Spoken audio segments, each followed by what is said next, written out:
ओहो तो भैया वो दिन आ ही गया फाइनली, जिसका कि आपको न जाने कितने महीनों से इंतजार था। सालार फाइनली रिलीज होने वाली है।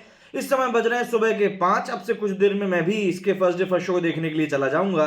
जैसे तैसे तो कुछ शो लगे हैं। अच्छा, सबसे बड़ी बात कल देर शाम को जो निकल कर आई वो ये थी कि साउथ में जो पूरी टग ऑफ वॉर चल रहा था ना कि पीवीआर में सालार आएगी नहीं आएगी, आएगी नहीं आएगी, उन सभी बातों के ऊपर कल पूर्ण विराम लग गया जब पीवीआर की तरफ से ऑफिशियल बयान आया कि भैया 22 तारीख को रिलीज होने वाली सालार पीवीआर आइनॉक्स में फुल फ्लेज तरीके से दिखाई जाएगी। मतलब कि जो स्क्रीन शेयरिंग का जो भी पूरा पूरा आंकड़ा चल रहा था वो अब क्लियर हो गया। ये बात सबसे सही हुई क्योंकि इसमें किसी का भी नुकसान नहीं। और देखिए, जब हम बात करते हैं बिजनेस की तो कोई भी व्यक्ति नहीं चाहता कि उसका किसी भी तरीके से नुकसान हो। ये एक बात हमको समझनी पड़ेगी। और पीवीआर भी ये बखूबी जानता है कि सालार अगर उनके यहाँ रिलीज नहीं हुई तो उनको करोड़ों अरबों रुपयों का नुकसान होगा, ये बात तय है। तो कोई क्यों ही आखिर इतना बड़ा पंगा मोल लेगा, ये बात सोचने वाली है। उनकी तरफ से भी स्टेटमेंट निकल कर आ गया। आपको स्टेटमेंट भी बताता हूं क्या कुछ उन्होंने कहा है। उन्होंने अपने स्टेटमेंट में कहा कि हम लोगों के सामने कई सारी ऐसी स्पेक्युलेटिव मीडिया रिपोर्ट्स निकलकर सामने आई जिसमें कहा गया है कि सालार और पीवीआर आइनॉक्स में रिलीज को लेकर किसी प्रकार का टशन चल रहा है। तो हम लोग इस बात को क्लियरिफाई करना चाहते हैं कि सारी रिपोर्ट्स गलत हैं और सालार बहुत बड़ी एक एंटिसिपेटेड मूवी है एंड ये across pan India PVR INOX cinemas में रिलीज हो रही है 22 तारीख को। ये सबसे बड़ी बात थी। दूसरी बात, अगर हम बात करें इंडिया में इसकी स्क्रीन काउंट को लेकर, तो पहले बहुत सारे स्पेक्यूलेशन इसको भी लेकर आ रहे थे, लेकिन परसों शाम को नरसों शाम को जैसे ही निजाम और तेलुगु लैंग्वेजेस में शोज ओपन हुए, फिर कल देर रात को पीवीआर आइनॉक्स में शोज ओपन हुए, भाई जो मतलब जो एडवांस बुकिंग ओपनिंग के लिए जो टिकट बुक हुए ना, वो लिटरली मतलब आउट क्लास कर गए हर चीज को, हर एक चीज को। मतलब आदमी सोचेगा कि यार कभी ये मूवी डंकी से एडवांस बुकिंग 2 करोड़ पीछे चल रही थी और आज की तारीख में इतनी आगे निकल गई। खैर एक दिन ज्यादा था सालार के पास में, ये बात भी मानने वाली है, but still the thing is Salaar का craze first day first show को लेकर तो खास करके बहुत ज्यादा दिखाई दे रहा है, बहुत ज्यादा। तो देखते हैं कि आखिर इसका कैसा क्या एडवांस बुकिंग कलेक्शन रहा है। बात करेंगे प्रोडिक्शन की कि आज ही मूवी कितना कमा सकती है इंडिया में, net collection, gross collection, overseas collection कितना जा सकता है, एक एक एस्पेक्ट के बारे में बात करेंगे। और सबसे बड़ी बात, अब से कुछ ही देर में आपको सालार का एक ऑनेस्ट रिव्यू भी देंगे। अच्छा रहा तो अच्छा, बुरी रही तो बुरी, बैलेंस रही तो बैलेंस, साफ बात है भैया। कई लोगों को अच्छा लगेगा, कई लोगों को बुरा लगेगा, लेकिन जो भी हो देखने जरूर आइएगा। तो सबसे पहले हम शुरुआत करते हैं भाई किससे, स्टेट वाइज सब कैसा क्या मतलब शोज के बंटाधार चल रहा है उसके बारे में बात करें तो आंध्र प्रदेश में भैया मतलब छप्पर फाड़ शोज हो गए अब तो ऐसा लग रहा है। और सबसे बड़ी बात यह है कि नंबर ऑफ शोज के साथ में नंबर ऑफ शोज कितने हाउसफुल हैं, ये और ज्यादा देखने लायक चीज है। यहां हम देख रहे हैं 2600 शोज के करीब जो शोज हैं वो आंध्र प्रदेश में रखे गए हैं। 74% ऑक्यूपेंसी के साथ में 1952 शोज हाउसफुल जा रहे हैं। 2600 में से 1950 शोज फुल हैं, ये आंध्र प्रदेश का है। इसके बाद आगे बढ़े हम लोग, अरुणाचल प्रदेश में 13 शोज हैं, असम में 69 शोज हैं और 12 उसमें हाउसफुल हैं, ये भी बहुत बढ़िया है। बिहार में 141 शोज हैं, 50 हाउसफुल हैं। छत्तीसगढ़ में 229 शोज हैं, 28 हाउसफुल हैं। गोवा में 47 में से 9 हाउसफुल हैं। गुजरात में 1410 शोज में से 78 हाउसफुल हैं। हरियाणा में 200 में से 15 हाउसफुल हैं। हिमाचल में 53 शोज हैं। झारखंड में 109 शोज हैं। कर्नाटका में 1570 शोज में से 665 हाउसफुल हैं। केरला में 1300 शोज में से 532 शोज हाउसफुल हैं। मध्य प्रदेश में 483 शोज में से 34 हाउसफुल हैं। महाराष्ट्र में 1414 से मतलब 1414 शोज हैं, उसमें से 100 शोज हाउसफुल हैं। उड़ीसा की बात करें तो 294 में से 133 शोज हाउसफुल हैं। पंजाब की बात करें तो 1553 में से 27 हाउसफुल है। राजस्थान में 329 से 37 हाउसफुल है। सबसे बढ़िया तमिलनाडु और तेलंगाना। तमिलनाडु में 1724 शोज हैं जिसमें से 251 हाउसफुल हैं। तेलंगाना में 1862 शोज हैं, 1862, इसमें से ऑलमोस्ट 1400 शोज हाउसफुल जा रहे हैं। जी हाँ, 76% की यहां पर ऑक्यूपेंसी जा रही है। त्रिपुरा में 6 शोज हैं। उत्तर प्रदेश में 600 शोज हैं। उत्तराखंड में 121 शोज हैं। वेस्ट बंगाल में 310 शोज हैं।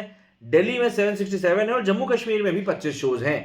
तो स्टेट वाइज तो भैया आंकड़ा काफी अच्छा जा रहा है। अब हम लैंग्वेजेस के हिसाब से देख लेते हैं कहां पर कौन सी मेजर सिटी में क्या बढ़िया शोज जा रहे हैं। सबसे पहले अगर हम लोग बात करें तेलुगु में, तो तेलुगु में तो देखिए भैया हैदराबाद ने मचा के रखी है। 1000 में से 900 शोज हाउसफुल है, 1000 शोज है यहाँ पर। बेंगलुरु में 793 शोज हैं, 444 यहाँ पर हाउसफुल जा रहे हैं। चेन्नई में 153 शोज हैं, 84 हाउसफुल जा रहे हैं। विजयवाड़ा में 217 शोज है, 205 हाउसफुल जा रहे हैं। वाइजैक विशाखापट्टनम में 324 शोज हैं और उसमें से 300 शोज हाउसफुल जा रहे हैं। मतलब ये देखिए ना यार, क्या पागलपन है ये तो बिल्कुल मूवी के लिए, बिल्कुल क्रेज। मलयालम की बात करें तो कोच्चि में 142 शोज हैं, 100 हाउसफुल हैं। त्रिवेंद्रम में 110 शोज हैं, 34 हाउसफुल हैं। इसके बाद बारी आ जाती है तमिल की, तो तमिल में चेन्नई में 379 शोज हैं, 84 हाउसफुल हैं। कोयम्बटूर में 126 शोज हैं, 13 हाउसफुल हैं। एंड कन्नड़ा की बात करें तो इसमें बेंगलुरु की बात करें तो यहां पर 75 शोज हैं, 14 यहां पर ऑलमोस्ट फुल हैं। मैसूर में 20 शोज में से 7 हाउसफुल हैं। इसके अलावा अब बारी आ जाती है हिंदी की, तो हिंदी में मेजर रीजन जा रहा है एनसीआर का, 700 शोज में से 23 हाउसफुल हैं। मुंबई में 500 शोज में से 10 हाउसफुल हैं। पुणे में 242 में से 7 हाउसफुल हैं। एंड इसके अलावा कोई ऐसा मेजर नंबर सामने नहीं आ रहा, बाकी सब 100, 125 और फिर डबल डिजिट में ही नंबर है। तो इस तरीके से काफी अच्छा एक नंबर निकलकर सामने आ रहा है, स्पेशली साउथ में से। ये ऑब्वियस सी बात है, सालार को साउथ से तो तगड़ा कलेक्शन मिलना ही था। अब बात कर लेते हैं जरा एडवांस बुकिंग की, कि अभी तक फाइनल एडवांस बुकिंग इस मूवी की कितनी आई है।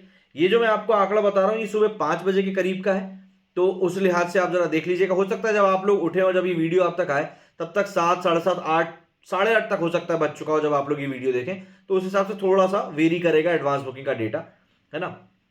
सबसे पहले हम शोज की बात करें तो अब ऑलमोस्ट पूरी जगह पर शोज शुरू हो चुके हैं। जैसे मैंने आपको शुरुआत में बताया, पीवीआर आइनॉक्स के भी शोज अब ओपन हो चुके हैं साउथ में। तो सबसे पहले हम बात करें तेलुगु की, तो 6100 शोज तेलुगु में है, 219 एवरेज टिकट प्राइस है। 16 लाख टिकट बिके हैं अकेले तेलुगु में, 16 लाख। मलयालम की बात करें तो यहां पर 1135 शोज हैं और नंबर ऑफ टिकट्स की बात करें तो 1,37,000 टिकट यहां पर बिके हैं। तमिल की बात करें तो 1700 शोज हैं और 1,21,000 शोज यहां पर 1,21,000 टिकट यहां पर भी बिके हैं। कन्नड़ की बात करें तो मात्र 230 शोज हैं बट टिकट बिक गए हैं 25,000। हिंदी की बात करें तो अब लग रहा है कि हाँ भाई कुछ हो रहा है। शोज 7,000 है लेकिन टिकट भी अब 2 लाख बिक चुके हैं, मतलब एक बढ़िया नंबर सामने आ गया है अब। तेलुगु की बात करें, तेलुगु आईमैक्स 2D की, तो 28 शोज में से 4,000 टिकट बिके हैं और हिंदी में बात करें 37 आईमैक्स के शोज में से 965 टिकट बिके हैं। अब आ जाता है भैया सबसे बड़ा मोमेंट ऑफ ट्रुथ। सबसे पहले हम बात करेंगे नंबर ऑफ शोज की, तो नंबर ऑफ शोज जो यहां पर आ रहे हैं वो आ रहे हैं करीब 16,364 शोज, 16,364। जब तक आप तक आंकड़े आएंगे माइट भी पॉसिबल 17,000 तक हो जाए, बट 16,500 तो हम यहां पर पकड़ कर चल ही रहे हैं। वहीं पर अगर हम बात करें नंबर ऑफ टिकट सोल्ड की, तो नंबर ऑफ टिकट्स 21 लाख को क्रॉस कर गया है। हो सकता है आप तक जब अपडेट आए तब तक और ज्यादा बढ़ चुका, पर 21 लाख टिकट तो भैया ओपनिंग डे के बिक चुके हैं। कलेक्शन की बात करें तो भैया 47 करोड़ का कलेक्शन ओपनिंग डे पर हो चुका है। बहुत हद तक पॉसिबिलिटी कि आंकड़ा 50 करोड़ को क्रॉस कर जाएगा पैन इंडिया में, बहुत हद तक पॉसिबिलिटी है। अब 50 करोड़ जब कोई मूवी एडवांस बुकिंग में ही कमा रही है तो एक अंदाजा लगाकर देख लीजिए कि इसका कलेक्शन कितना जा रहा होगा डे 1 का। जो अभी तक के प्रेडिक्शन सामने आ रहे हैं इंडिया नेट कलेक्शन की हम लोग बात करें, ओवरसीज को तो आप छोड़ दीजिए, इंडिया नेट कलेक्शन में अभी तक जा रहा था 80-85 करोड़। बट ये जो भैया आंकड़ा मैं देख रहा हूं ऑलमोस्ट 50 करोड़ की एडवांस बुकिंग का, इसको देखने के बाद मुझे लग रहा है कि माइट बी पॉसिबल कि ये 90 to 100 करोड़ की रेंज में जा सकता है। और अगर बढ़िया तरीके से स्पॉट बुकिंग हो गई तो 100 करोड़ को भी ये बिल्कुल क्रॉस करेगा। तो एक तरह से मतलब भारत में तो इस मूवी ने मचा दिए। ओवरसीज कलेक्शन अभी आए नहीं है पूरे कंसोलिडेटों के सामने, बट एक एक्सपेक्टेशन है कि 40 से 55 करोड़ रुपए ये वहां पे भी कमाने वाली है। तो मतलब ऑल इन ऑल हम ये मान सकते हैं कि 140 से लेकर 155 करोड़ तक का इसका पहले दिन का कलेक्शन आ सकता है वर्ल्ड वाइड में से। अब ये होता है भाई कलेक्शन। फिर जब हम कहते हैं ना कि इंडियन सिनेमा को कौन रिप्रेजेंट कर रहा है, इसीलिए बार बार साउथ का नाम आता है। क्या तो पहले दिन का collection, but it will all depend कि ये मूवी आगे कैसे बढ़ेगी, कि इसके रिव्यूज कैसे आने वाले। क्या कहना है आप लोग इस बारे में कमेंट करके जरूर बताएं। मेरे सुनी फिलहाल नहीं। जय हिंद, जय भारत।